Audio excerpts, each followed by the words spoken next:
नमस्कार, स्वागत है आपका। आप देख रहे हैं इंडिया टीवी। आपके साथ मैं हूं प्राची पाराशर। शाम के 5 बज रहे हैं, वक्त है मुकाबला का। आज दिल्ली की हवा खराब नहीं, बहुत खराब है। आपकी एक एक सांस जहरीली है। दिल्ली एनसीआर का इलाका गैस चैम्बर बन चुका है। दमघोटू हवाओं ने देश के दिल को बीमार कर दिया है। हालात कितने ज्यादा खतरनाक हैं, इसका अंदाजा आप इस बात से लगा सकते हैं कि एयर क्वालिटी इंडेक्स के मुताबिक 0 से 50 तक AQI अच्छा माना जाता है। ये 100 से ऊपर पहुंचा तो टेंशन की बात होती है। अगर AQI 150 पहुंच जाए तो आपकी सेहत बिगड़ने लगती है। लेकिन कड़वा सच ये है कि आज दिल्ली एनसीआर में AQI लगभग 450 के आसपास है। यानी आप और हम इस वक्त जब एक दूसरे के सामने हैं तो सिचुएशन हद से ज्यादा खराब है। हवा जहरीली हवा बन चुकी है। आपकी हर एक सांस, जी हां, इस वक्त आपकी हर एक सांस आपकी सेहत को डैमेज कर रही है। ये जो हालात बने हैं ना, इस डेंजरस सिचुएशन के लिए दिल्ली के पर्यावरण मंत्री मनजिंदर सिरसा ने माफी तो मांग ली है, लेकिन क्या वो माफी आपको बीमार होने से बचा लेगी? क्या वो माफी दिल्ली की जहरीली फिजा बदल देगी? क्या वो माफी गैस चैम्बर से निजात दिला देगी? बिल्कुल नहीं। इससे कुछ भी नहीं बदलने वाला है। आप और हम इसी जहरीली हवा में सांस लेते रहेंगे। दिल्ली में हवा जहरीली हुई तो लखनऊ की फिजा सियासी हो गई। अखिलेश यादव ने फौरन मुद्दे को लपका। लखनऊ में फॉग की वजह से क्रिकेट मैच कैंसिल हुआ तो सीधे सीएम योगी को निशाने पर ले लिया। जिम्मेदारी का ठीकरा योगी सरकार पर फोड़ दिया और लिखा कि भाजपाई ना इंसान के सगे हैं ना पर्यावरण के। अखिलेश ने तंज कसते हुए लिखा कि मुंह ढक लीजिए, आप लखनऊ में हैं। दरअसल ये सांसों का आपातकाल ना तो पहली बार है, ना ही जिम्मेदारों की बेबसी पहली बार दिखी है। एक्शन के नाम पर आपने कई जगहों पर पानी का छिड़काव देखा होगा, लेकिन क्या ये काफी है? ऐसा इसीलिए क्योंकि आज जो हालात बने हैं उसमें 50% जिम्मेदार फ्यूल का जलना है, 30% जिम्मेदारी गाड़ियों के धुएं की है, बाकी 20% जिम्मेदारी फैक्ट्रियों और पराली के धुएं की है। ऐसे में फिलहाल जो कदम उठाए जा रहे हैं ये नाम मात्र की राहत दे सके तो ही गनीमत है। ऐसा नहीं है कि सिचुएशन का कोई हल नहीं होता। बीजिंग में ऐसे ही हालात थे, लेकिन चीन सरकार ने चाइना 6NI जैसे अल्ट्रा स्ट्रिक्ट एमिशन स्टैंडर्ड लागू किए, जिन्हें यूरोप के यूरो 6 मानकों के बराबर माना जाता है। आज वहां हालात पूरी तरह से बदल चुके हैं। चीनी एम्बेसी ने भारत को इस हालात से निपटने के लिए साथ काम करने का ऑफर भी दिया है। लेकिन सवाल है कि ये तो लॉन्ग टर्म प्रोसेस हो सकता है, लेकिन आज फिलहाल के लिए क्या है? इतना कुछ हो गया तो अब से थोड़ी देर बाद संसद में इस पर चर्चा भी होगी। जी हां, एक्शन में अभी टाइम है। आज सिर्फ चर्चा संसद में होगी। ऐसे में सवाल यही है कि पोल्यूशन का सॉल्यूशन क्या है? इसी पर आज मुकाबला करेंगे, लेकिन उससे पहले मुकाबला में आज के मेरे सवाल क्या हैं वो हम आपको बता देते हैं।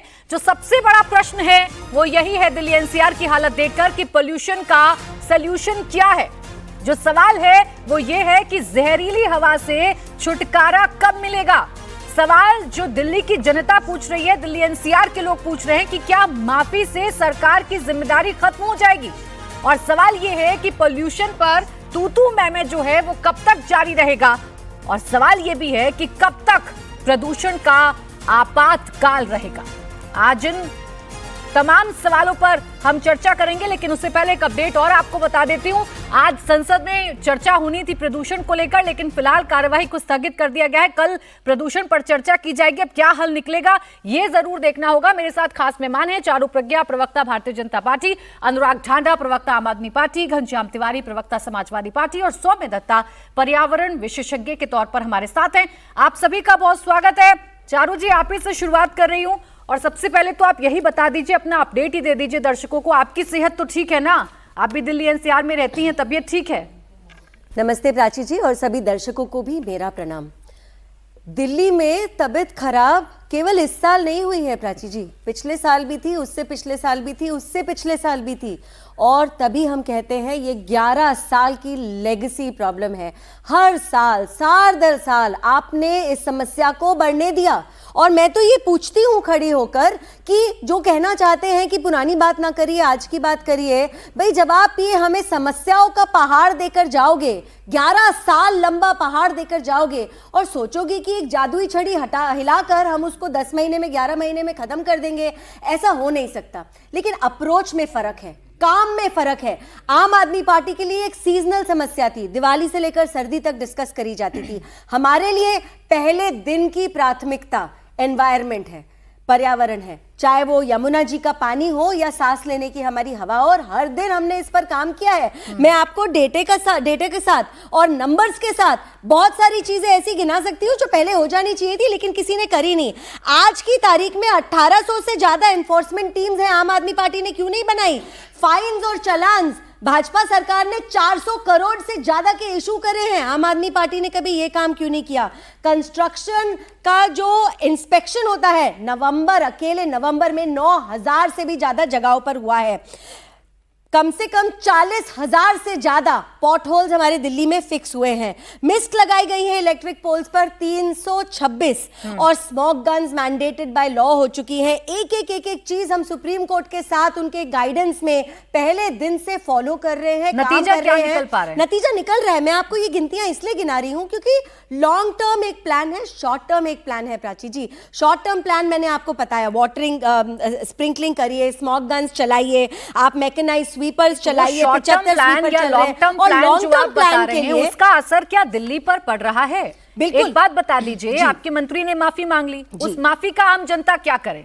मेरा अगर दम घुट रहा है, स्टेयर्स चढ़ने पर अगर मेरी सांस फूल रही है और मैं इस बात को लेकर संतुष्ट हो जाऊं कि कोई बात नहीं, सिरसा साहब ने माफी मांग ली है, चलिए ठीक है, माफी से काम चला लेती हूं, माफी से मेरी सेहत ठीक होगी क्या? सिरसा साहब ने बहुत विनम्रता के साथ माफी मांगी क्योंकि वो भी इसी दिल्ली में रहते हैं, इसी हवा में वो भी सांस लेते हैं। लेकिन साथ साथ सिरसा साहब ने आपको 2700 करोड़ का एक पूरा प्लान भी बताया। कार पूलिंग का ऐप बनेगा, पीयूसीसी का सिस्टम पूरा ओवरऑल होगा, मैकेनाइज्ड रोड क्लीनिंग हुआ करेगी, मेजर पोल्यूशन के हॉटस्पॉट्स आइडेंटिफाई होके टारगेटेड सॉल्यूशंस होंगे। तो पिछली साल की सरकार भी बताया, पिछले साल की सरकार क्या बताती थी?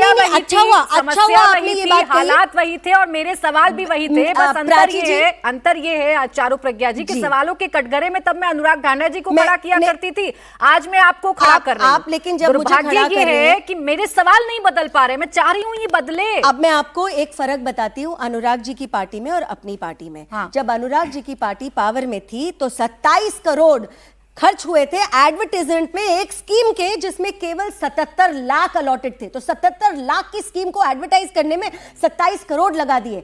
1% ग्रीन सेस का इस्तेमाल किया था इनकी पार्टी ने, 1%। बाकी पैसा कहां गया पता नहीं। आरटीआई की रिपोर्ट, कैग की रिपोर्ट, ये सारी इनकी कहानियां बताती है।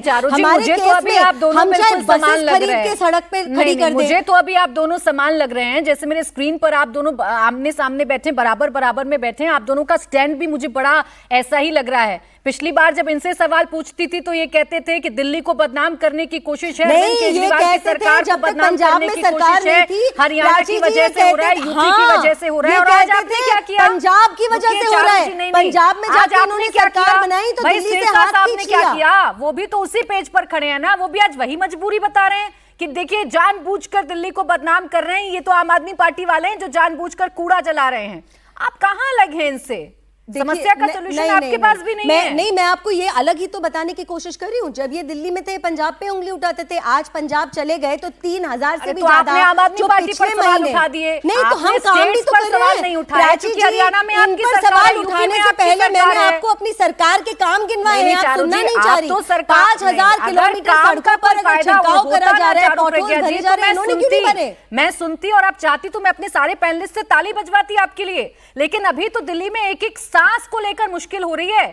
आप समझ रही हैं? ये मुश्किल में हमको डाल के जाने वालों को कुछ जिम्मेदारी उठा लेनी चाहिए, क्योंकि हम अपनी जिम्मेदारी समझ के दिन रात काम कर रहे हैं। अब जिम्मेदारी भी विपक्ष उठाएगा। शीश महल में हम सड़क पर काम कर रहे हैं, हमारी मुख्यमंत्री हर दिन सड़क पर। मैं बढ़ रही हूँ आगे, मेहमानों के पास जा रही हूँ। बस एक बात जी, कभी इमेजिन कर सकती हूँ मैं ये बात कि अभी दिसंबर के महीने में बच्चे स्कूल नहीं जा पा रहे, ऑनलाइन क्लास चल रही है।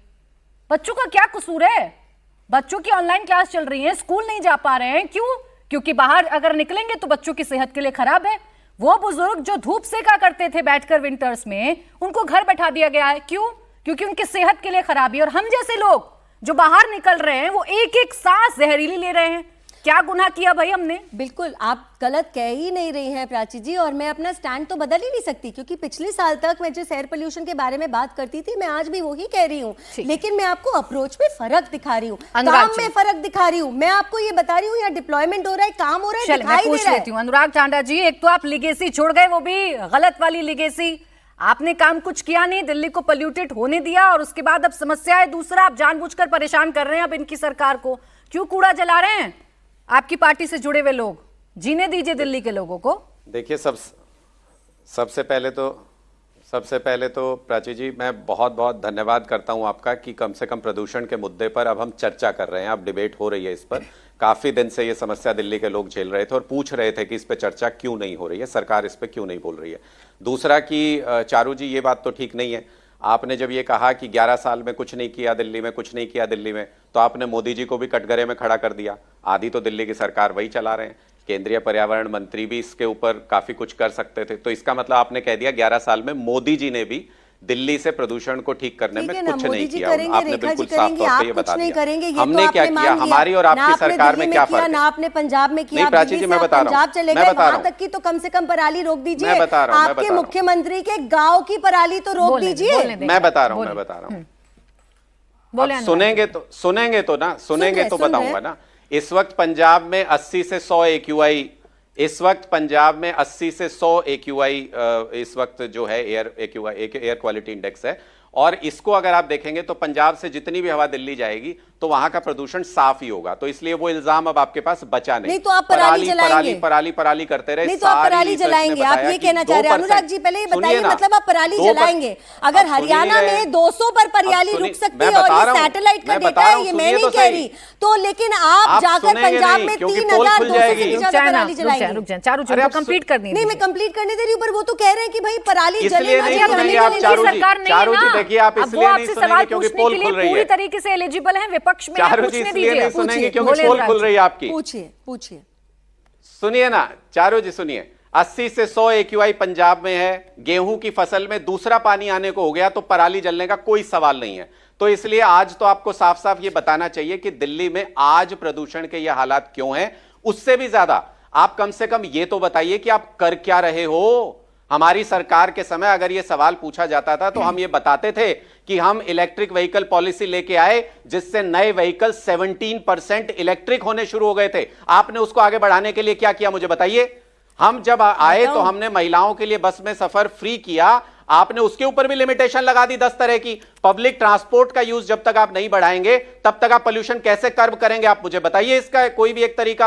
आपने तो जो बस मार्शल तैनात किए थे बसों के अंदर ताकि ज्यादा लोग उसमें ट्रेवल करें, आपने वो भी हटा दिए। तो इसका मतलब आप पॉजिटिव तो कुछ नहीं कर रहे। उसके ऊपर से आपकी मुख्यमंत्री आती हैं, वो कहती हैं कि पोल्यूशन भगाने का एक ही तरीका है, छत पे जाके खड़े हो जाओ, बोलो भाग जा प्रदूषण तुझे तो जाना पड़ेगा, भाग जा प्रदूषण तुझे जाना पड़ेगा। AIQ बढ़ गया है, QI बढ़ गया है, पता नहीं क्या क्या बोलते रहते हैं वो, इससे पोल्यूशन कम हो जाएगा। तो कम से कम ये तो कर लीजिए कि आप कुछ करेंगे कि नहीं करेंगे। ऑड इवन ही कर देते कम से कम। ऑड इवन नहीं किया आपने।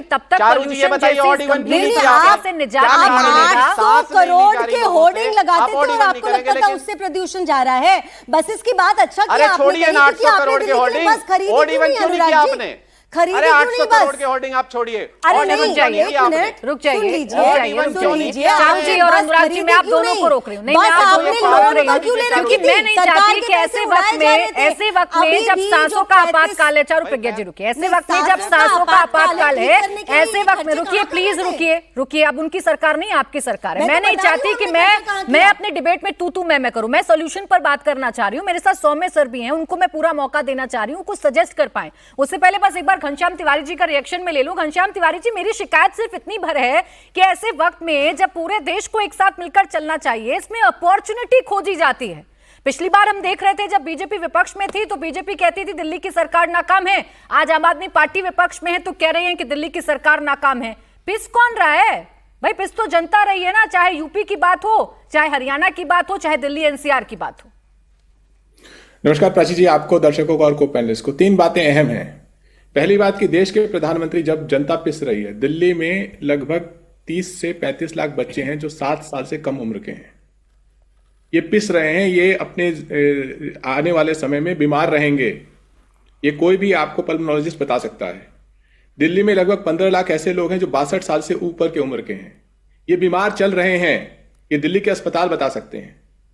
तो ये इसके जिम्मेदार कौन है? हमारे देश के प्रधानमंत्री इस दौरान क्या कहते हैं जब संसद शुरू होने वाली होती है? मौसम का मजा लीजिए। अब सवाल उठता है कि जिम्मेदार कौन है?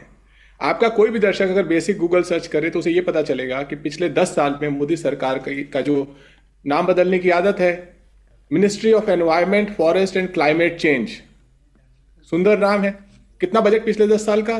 30,000 करोड़ का बजट। इसके मुकाबले दिल्ली सरकार का कितने का बजट? मुट्ठी भर बजट। कहां 30,000 करोड़, कहां 27 करोड़ की बात चारू जी अभी कह रही थी। इसमें आप जोड़ लीजिए हरियाणा, जहां 10 साल से भारतीय जनता पार्टी पावर में है। हरियाणा में पिछले साल हरियाणा सरकार को वर्ल्ड बैंक का लोन मिला 2700 करोड़ का। किस चीज के लिए? हवा साफ करने के लिए। इसमें आप जोड़ लीजिए उत्तर प्रदेश, जिसके कम से कम 12 शहर ऐसे हैं जो कि खतरनाक AQI के दौर से गुजर रहे हैं। 6 शहर तो दिल्ली से सटे हुए हैं। इसके बाद आप जोड़ लीजिए उन अनेक राज्यों में जहां भारतीय जनता पार्टी अगल बगल पावर में है। ठीक। भारतीय जनता पार्टी, मौसम का मजा लेने वाले प्रधानमंत्री 50,000 करोड़ पिछले 10 साल में इनके केंद्र की सरकार के और इनके राज्य की सरकारों का जो मिनिस्ट्री ऑफ क्लाइमेट चेंज है, मिनिस्ट्री ऑफ एनवायरमेंट है, उसका बजट है। न ये गंगा साफ कर पाए, न ये यमुना साफ कर पाए, न ये हवा साफ कर पाए।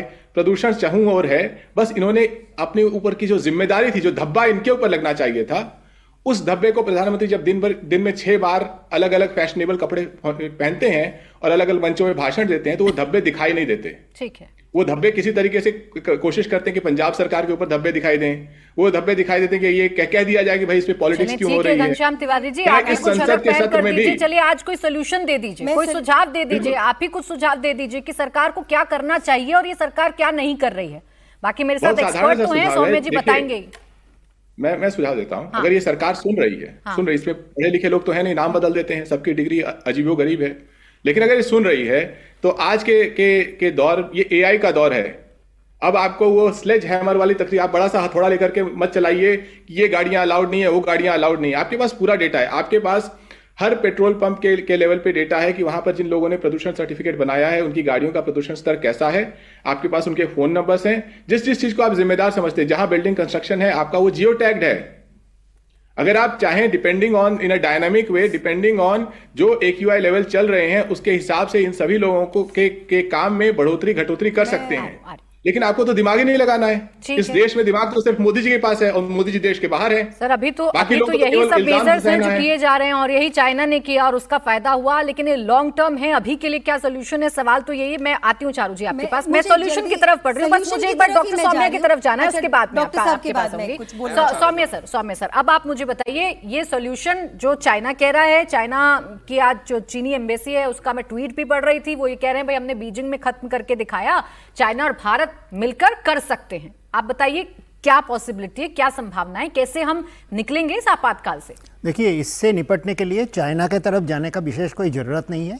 क्या करना है, कहाँ करना है, हम जानते हैं। नंबर 1, अभी ये तीनों इन्होंने जो भी बोला, ये मेरे ख्याल में जो गलत दिशा में ले जाने वाले पहले तो छोड़ना पड़ेगा। दिल्ली NCR में 5 सोर्स अपॉर्चनमेंट स्टडीज हुआ है, including Kanpur IIT, urban emission, बहुत सारे स्टडीज हुआ है, बार हुआ है। लेटेस्ट वाज 23, दिखा रहा है 20 to 24% दिल्ली का और NCR का व्हीकल से आते हैं। दिल्ली NCR में करीब 2 करोड़ 90 लाख के ऊपर व्हीकल है, जिसमें 1 crore end of life vehicles है। और उसमें pollution standard BS2, BS3 particularly 4 बहुत है। तो एक सबसे बड़ा पॉल्यूशन सोर्स व्हीकल्स है। आपको शॉर्ट टर्म में जब भी ग्राफ 3 लागू होगा, इन सारे व्हीकल के ऊपर रोक लगाना पड़ेगा। इसमें पब्लिक, जिनको व्हीकल ओनर हो, गुस्सा हो, कुछ हो, this is a issue of public health crisis, this is an issue of environmental justice. और जो लाखों नहीं, NCR में करोड़ों से ऊपर बच्चे हैं, सबका मामला है, सब लोगों का मामला है। नंबर 2, जो सेंट्रल गवर्नमेंट कर रहा है, ये सब बोल रहे हैं, एक रिसेंट RTI रिपोर्ट के आधार पर, RTI के आधार पर दिल्ली NCR से 300 किलोमीटर के अंदर 11 कोल पावर प्लांट है, कोयला बिजली घर है। और ये जो लॉन्ग डिस्टेंस पॉल्यूटेंट ट्रांसपोर्ट है, दिल्ली का 45%, 40 से 45% प्रदूषण दिल्ली का बाउंड्री से बाहर से आते हैं। ये जो कोल पावर प्लांट है, इसमें पिछले 10 साल ने CPCB, central pollution control board, जो भारत सरकार का अधीन है, central ministry of environment forest climate change का अधीन है, कोई इंस्पेक्शन नहीं किया। स्टैक एमिशन का कोई डेटा नहीं है। तो ये क्या दिखाते हैं भारत सरकार व कोई सरकार कोई उसका कंसर्न है? तो एक नंबर आपको ये जो 11 कोल पावर प्लांट है उसको आपको बहुत स्ट्रिक्ट मॉनिटरिंग करना पड़ेगा। 2015 में ministry of environment forest climate change power plant, coal power plant के लिए एक गाइडलाइन इशू किया था। डेडलाइन था 2017 का दिसंबर। एक भी पावर प्लांट ने फॉलो नहीं किया। उसको जाके उनको बढ़ा दिया गया 2022 तक। ठीक है। एक छोड़ के बाकी किसी ने नहीं किया। तो हमारा एक अभी इमीडिएट रिक्वायरमेंट है, ये जो 11 कोल पावर प्लांट दिल्ली का 300 किलोमीटर का रेडियस में है, इनको immediately strict stack emission monitoring, और इसको यदि ये particulates, sulphur dioxide, nitrogen oxide, carbon monoxide कोई भी इमिट बढ़े, नंबर 1। नंबर 2 सॉल्यूशन है। एक तो व्हीकल्स, जो सबसे बड़ा पोल्यूशन सोर्स है। दूसरा कोल पावर प्लांट, जिसका एमिशन नॉर्म मिनिस्ट्री ने नोटिफाई किया था, मिनिस्ट्री ने बढ़ाते गया, कोई इंप्लीमेंट नहीं किया। ये बंद करना पड़ेगा यदि आपको पब्लिक का कोई फिक्र है। नंबर 2। नंबर 3, दिल्ली और एनसीआर में road dust and construction dust, ये तीसरी बड़ा सोर्स है। ये आपको कंट्रोल करना पड़ेगा। इसके साइट स्पेसिफिक पानी आप स्प्रे कीजिए, इसको कवर कीजिए, जो साइट स्पेसिफिक मेजर है। सिर्फ सड़क में पानी छिड़काव करके बहुत ज्यादा फर्क नहीं पड़ता है। 4 नंबर मेरा, लेट मी फिनिश इट, सारे स्टडीज दिखाते हैं पराली, इस साल तो पराली बर्निंग बहुत कम था। पंजाब मैसिव फ्लड में भुगत गया, मैंने वो सफर किया। पराली बर्निंग, सारे साइंटिफिक स्टडी दिखाते हैं 5 to 7% of Delhi's pollution is due to stubble burning. तो पराली करके चिल्ला के पंजाब और हरियाणा का किसानों के ऊपर फाइन करके अपना जिम्मेदारी मत फेंकिए। दिल्ली में, शहर दिल्ली एनसीआर में बड़े गाड़ी वाला और गाड़ी के अंदर डीजल व्हीकल, जो नॉन BS6 डीजल व्हीकल है, सबसे बड़ा प्रदूषण सोर्स है। आपने बहुत साफ बताया और ये पॉजिटिविटी के साथ बताया है। आज कर सकते हैं, आज कल इसको स्टेप ले सकते हैं, क्यों नहीं लिया जाए? मेरा सवाल वो है। तो ये सवाल हमने पहले भी उठाया था। हाँ, ये जो हालत इसके पहले सरकार के टाइम में उठाया, ये हालत खराब नहीं होगी। अब सौम्या जी की बात, या वो जो सुझाव दे रहे हैं, इसी की तरफ सरकार कदम आगे बढ़ा ले। बिल्कुल पॉजिटिव सुझाव है। और एक बात साफ हो जाती है कि जब तक पब्लिक ट्रांसपोर्ट बेहतर नहीं होगा, दिल्ली की स्थिति जल्दी से बेहतर नहीं होगी। आज की तारीख में दिल्ली में करीब 3500 इलेक्ट्रिक बसेस हैं। 3500। जब हम बजट की बात करते हैं, मैं इसीलिए कह रही हूं, केंद्र सरकार ने दिल्ली सरकार को 280 करोड़ केवल बसेस खरीदने के लिए दिए थे। क्यों नहीं वो पैसे खर्च करे और बसेस नहीं खरीदी? ये 3500 बसेस भी जो आज दिल्ली में चल रही हैं, इनमें से 1400 बसेस भाजपा सरकार ने दी है केवल 8 महीने में। और आगे कहा है कि 2700 बसेस दिल्ली में चलेंगी 2026 के अंत तक। ये सारी बसेस हम अब सप्लाई कर रहे हैं। आज भी 100 से ज्यादा बसेस, आज भी 100 से ज्यादा बसेस। तो दोनों ही सरकार, सर मेरी बात सुनिए, आप लोगों की गाड़ी जब सड़क से हटाओगे, उनको ऑल्टरनेट सोर्स ऑफ ट्रांसपोर्ट क्या दे रहे हो? आपको उसके लिए मेट्रो को बेहतरीन करना पड़ेगा, आपको उसके लिए बसेस को चलवाना पड़ेगा। और अगर आप बस का इंफ्रास्ट्रक्चर कम कर रहे हो, जैसे आम आदमी पार्टी सरकार ने 30% डीटीसी रूट्स को कम किया, रेंट पे बस ले ली, कैसे बेहतर होगा? हम वो बेहतर कर रहे हैं। हम जो सवाल उठा रहे हैं, या जो सौम्या जी कह रहे हैं, या यहाँ जो भी कोई कुछ कह रहा है, हम इसी कंसर्न से कह रहे हैं कि दिल्ली एनसीआर या आसपास के रहने वाले जो लोग हैं वो सुरक्षित रहें। बिल्कुल। और ये 1400 बसेस को एक्नॉलेज करिए प्राची जी, ये 1400 बसेस मैं एक्नॉलेज कर लेती हूँ। चलिए चारू जी, आप जो कह रहे हैं, आप जो कह रही हैं, मैं उसे एक्नॉलेज कर लेती हूँ। लेकिन ये तस्वीर देखिए, मैं ताजा तस्वीर दिखा रही हूँ, ये इंडिया गेट की तस्वीर है। यहाँ मुझे कुछ नजर नहीं आ रहा। यहाँ जो लोग खड़े हुए हैं, मैं आ रही हूँ, बस मैं ये तस्वीर बता दूं। ये देखिए जरा, कितनी धुंधली ये तस्वीर है। और आप कह रही हैं कि आपने जो बसेस खरीदी हैं, या आपको जो बसेस मिली हैं, उसको मैं एक्नॉलेज करूं और मैं खुश हो जाऊं। मैं कैसे खुश हो जाऊं? जब मेरे देश की राजधानी धुआं धुआं हो रही है, दिल्ली एनसीआर में सांस लेना मुश्किल हो रहा है, मैं ये 1800 बसों पर खुश नहीं होंगी मैडम। 1800 नहीं 8000 तक लेके जाएंगे, मैं यही तो बोल रही हूँ।